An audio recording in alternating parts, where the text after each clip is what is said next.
Today I'm gonna be talking about a manga that I did not feel like reading. I've said this before, but I'm kinda tired of the basic rom-com formula, or rather, when animes just feel a little too anime. It's not like I like you, Baka. This much is fine. I can accept this because it never fails to make me laugh. But when I see the main character have no personality, yet they get a harem of women because they just so happen to be at the right place at the right time to save each girl in order for that girl to get their vaginas extremely wet the next time they come close to a 10-meter radius of that guy, I don't really like that. I just feel like you can do better instead of just following the masses and adhering to the slop in order to get some cheap, easy bucks. You know what I mean? So when I saw this manga getting popular within its first few chapters, and the literal prologue ends with the main character walking into a young pure maiden taking off her clothes. But hey, you know what? It's 2026. It's the year of redemption. Not too long ago, I just finished a video where I discovered that a manga I've been pissing on for weeks ended up being pretty good, and is now one of my favorite things to read whenever I have the time. So, who knows? Maybe this is the same case too. I dropped it within the first chapter when I saw this ditty-ass scene, but hey, maybe that's just a one-time thing. I was also pretty disappointed when I saw the harem tag, considering that I despise the genre, but look, I'm willing to give it a chance because I've just recently started reading Mayonaka Hearttune, and I actually really like that series, so who knows? Maybe this is different from the rest, and not just some sloppy, generic, trashy, self-insert school life harem story. I really hope I get proven wrong. I did not get proven wrong. Hey Albert. Oh, hey, how you doing? You know I hate you, right? What? Oh, yeah, I guess so. And you know you're actually a waste of space and doesn't deserve to inhale a puff of oxygen since it's a waste if you use any of it, right? Damn, I wouldn't go that far, but... Well, I would, and I think you're stupid. Ha ha ha. Hey, everybody peep this guy and look at how stupid he is. Bro, you think you actually deserve to be with the beautiful and elegant, Shit, what do I gotta name her?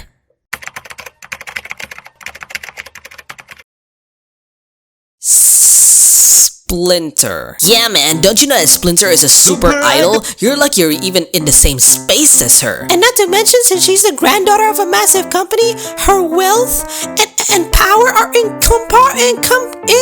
Okay, I can't read. And not to mention, since she's the granddaughter of a massive company, her wealth and power are incomparable to ordinary people like us. She's like a picture-perfect princess. Meanwhile, here you are, her childhood friend, being none of that. Okay, let's relax, guys. Listen, Albert, your only value is being the childhood friend of the great Splinter, so you better know your place. But you don't even know that, do you? Because the truth is, having someone like you as my childhood friend is already awful enough. Wow. Okay. Fuck you. Wait, huh? Yeah, I don't want to be your friend anymore. So, bye. Why doesn't he understand that I actually love him? See, these are the type of tsuneres that give us tsundere lovers bad rep. When I say I like tsuneres, I am referring to characters like Nino, okay? Someone who starts a bit mean or standoffish due to something like trust issues, but then as she gets closer to the guy, she starts getting into the business. This character is just a piece of shit. So what happened was, well, you can probably tell what just happened. This girl is super popular while her childhood friend, aka our main character, is known to be some average dude. Yada yada, he gets tired of her shit, so he leaves. But see, the crazy twist here is that Albert is not average. You see, he was raised up by the company her grandparents own to be a super genius. And we will see how stupid this becomes later in the series. But yes, basically, the only reason he was known to be average was because he deliberately did that in order to make the Princess Splinter look good. But now that he's pissed beyond oblivion, he's realized that he can just stop holding back and do whatever he wants. But of course, that still won't deny the fact that Splinter is popular in her school, so they made sure to bully him and not allow him to go to class. And they do this by flipping his seat upside down and wrote, "No seat for you, lol." Albert? Why don't you just flip it all back?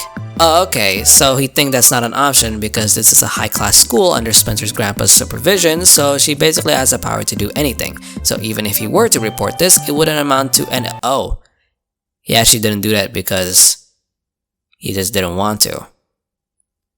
You know what, I kinda fuck with that. And that is when he walked away, went to an underground basement. The infamous scene of him walking into a room with a half-naked girl ensues. Then the manga drops an incredibly generic panel where he talks about how he's going to live an ordinary life, but he's gonna be surrounded by super hot babes that are anything but ordinary, while said super hot babes are shown in the background. Oh, this might as well just be the run-of-the-mill isekai slop fest. In fact, I have just a comparison that'll go well with this. Chillin' in another life with level 2 super cheat powers. Main character gets humiliated. Main character gets cast aside, so he decides to live a life of low cortisol. But uh-oh, little did they know, the main character is actually super duper OP. And then comes the sweet big titty girl who is definitely a virgin and hasn't touched a single male in their life despite being a super hot babe. In fact, other girls will come in and they're super hot too. And of course, no matter how extravagant or how popular they are, I assure you, dear viewer, they are all 100% pure. Look, here's a panel that confirms she has never had a boyfriend before. Now you can fantasize about this girl however you want. Yeah, here's another trope that I absolutely despise. I can excuse this girl being the innocent character because she has low self-esteem and hides her face most of the time, but they are always so obsessed with making sure to let the viewers know that the girl has never had any male interaction before. Like, you're telling me the girl who's super popular and pretty and hangs out with the elite cliques has never met any man that interests her? Really? In all 16 years of her life? That's a lot of years, you know. My short, fat, unhygienic 15-year-old self dated a girl that half of the class hated. Neither of us were by any means popular. Meanwhile, this girl has, as they say, the world under her feet and not one person has managed to swoon her? Yeah, okay. And whenever I bring this up, people always say, bro, you're so weird. What, you want to date someone who's had 20 dicks before? You into Bonnie Blue? No, I'm just into realism.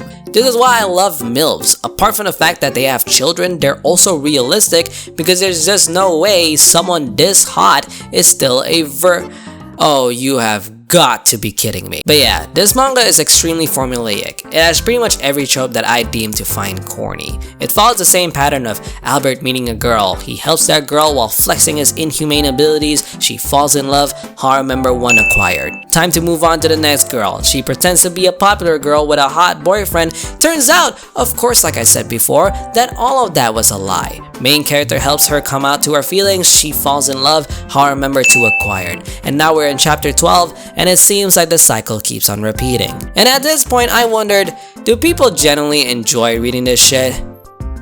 Actually, it's not too far-fetched, because there is one thing I gotta give credit for. The one thing I like is the fact that the antagonist is a huge bitch. Yeah, I shat on her not too long ago, but to be honest, she's the only thing making this series actually interesting. Because for me, the main attraction of the series is seeing her get served that delicious serving of humble pie. They did a good job in making this girl absolutely detestable. So whenever Albert pisses her off and she starts crashing out over Albert pissing her off, it feels like an angel just gained his wings. So let's circle back to horror member number 2. You know how she was Princess Sniper,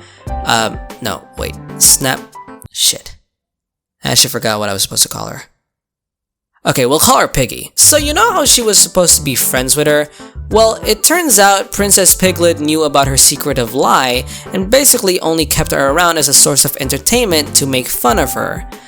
Like, damn, are you really that bored? She's like, oh, you know, whenever you talked about your fake boyfriend and how you've kissed hot men, I was trying so hard to not laugh. But that's when Albert got pissed off, pulled her in, and kissed horror member number 2 in front of her. Also, we can say, there, now she's not lying anymore. Not gonna lie, that's pretty badass. But this is when shit gets fucking ballistic, because Piggy didn't take that too well and sent a hired killer to murder her. Why do you have that in your disposal? Oh, but don't worry guys, don't forget that Albert is a super genius. Woo! So naturally, he also knows how to do karate. Well anyways, this all got resolved because their master comes in to stop the fight. It feels like I'm in a fever dream. But yeah, she comes in to stop the fight, and later she goes, damn, so you're going to go against the organization that raised you up, huh? And he's like, yeah, I guess so. And she's like, okay.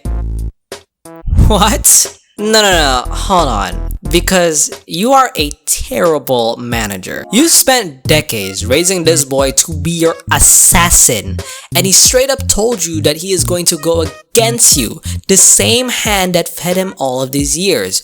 And you don't have any desire to, you know, kill him? Okay, he didn't get good treatment from Piggy, but that doesn't mean that you haven't treated him well. You've clothed, fed, and taught him for more than a decade, and he basically rewarded you with a middle finger. And you're telling me you're chill with this? Whatever. So now the whole thing is done. They all go back to school and they meet again. And horror member number 2 still wants to be Piggy's friend.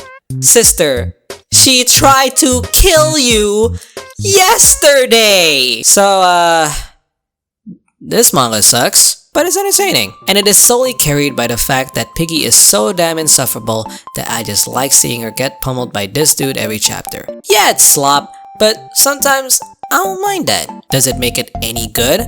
Well, I'll say this. In this industry, as long as something is entertaining, it can pass. And while this isn't something I love, it's definitely not something I hate either. It's a type of manga I'll casually recheck after weeks when I have nothing to do, when I go through my browser to see what's been updated, yet none of the mangas I actually want to read dropped anything new, and when I just so happen to stumble upon this one after a few months, I go, oh, it dropped some more chapters. Okay, I'll give it a read. It is extremely simple. It's garbage, it's nothing you haven't seen before, but for what it's worth, it is pretty damn readable. So I'ma give I hate that we're childhood friends, my rise to the top of school life with an S-rank beauty begins after a falling out, a 4 out of 10. Okay, but the kisses do get me low-key hyped, so 4.5 out of 10. Hope you guys enjoyed that video. Pretty quick because I got something to do this week, but I will be more active on this channel, so go and follow me there. Also check my Instagram because I post and drop announcements whenever I go live there, and my Patreon too because that's where I put the uncensored versions of my video. And it's also a place for you to support me if you want, so I can afford to buy water this month. Okay, that's all I gotta say. Bye-bye!